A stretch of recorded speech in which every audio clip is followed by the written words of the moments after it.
Underworld don Dawood इब्राहिमच्या एका हस्तकाची सध्या जोरदार चर्चा आहे। नाव आहे सलीम कुत्ता। या सलीम कुत्ताच्या पार्टीमध्ये ठाकरे गटाचे महानगर प्रमुख सुधाकर बडगुजर सहभागी असल्याचा आरोप झाला। त्यावरून प्रचंड वाद सुरू असतानाच काँग्रेसचे आमदार कैलास गोरंट्याल यांच्या दाव्यामुळे सलीम कुत्ता जिवंत आहे की मृत याची चर्चा रंगली।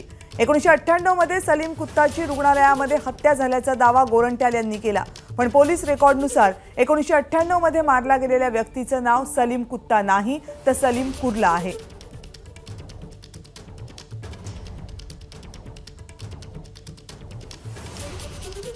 एखाद्या पक्षाला डॉमिनेट करण्यासाठी, एखाद्या पक्षाच्या नेत्याला डॉमिनेट करण्यासाठी अशा खालच्या पातळीवर जाऊन करू नये। आता जो माणूस अस्तित्वात नाही, त्याचा मृत्यू झालेला आहे, अशा माणसाच्या नावाने तुम्ही बिल फाडता आणि हा बॉम्बस्फोटामधला माणूस आहे त्याच्यावर यांनी नाचले गाणले, हे चुकीचं आहे आणि हे कुणी करू नये असं मला वाटतं।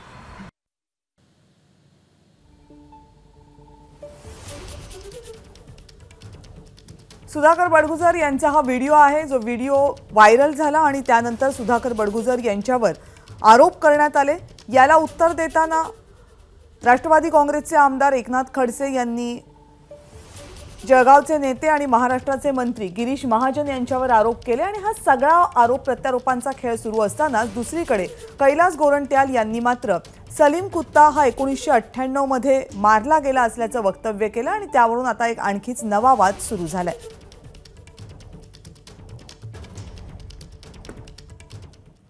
दरम्यान या संपूर्ण वादादरम्यान सलीम कुत्ताबाबत मुख्यमंत्री कार्यालयाने काय माहिती दिली तेही जाणून घेऊयात।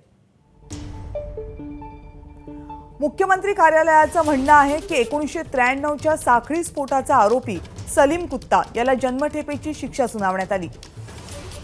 सुरुवातीला औरंगाबाद कारागृहामध्ये त्याला कैद ठेवण्यात आलं होतं, त्यानंतर त्याला पुण्यातल्या येरवडा जेलमध्ये आणण्यात आलं। सलीमच्या मुलीनं 29 फेब्रुवारी 2020 ते 20 फेब्रुवारी 2021 या कालावधीमध्ये येरवडा जेलमध्ये सलीम कुत्ताची भेट घेतली।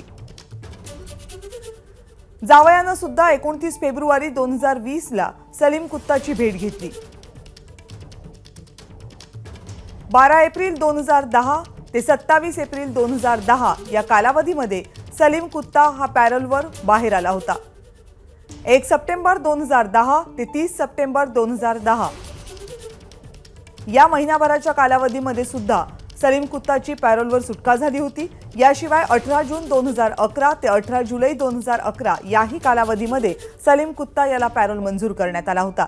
17 ऑगस्ट 2012 ते 14 सप्टेंबर 2021 या कालावधीमध्ये सुद्धा सलीम कुत्ता पॅरोलवर बाहेर होता।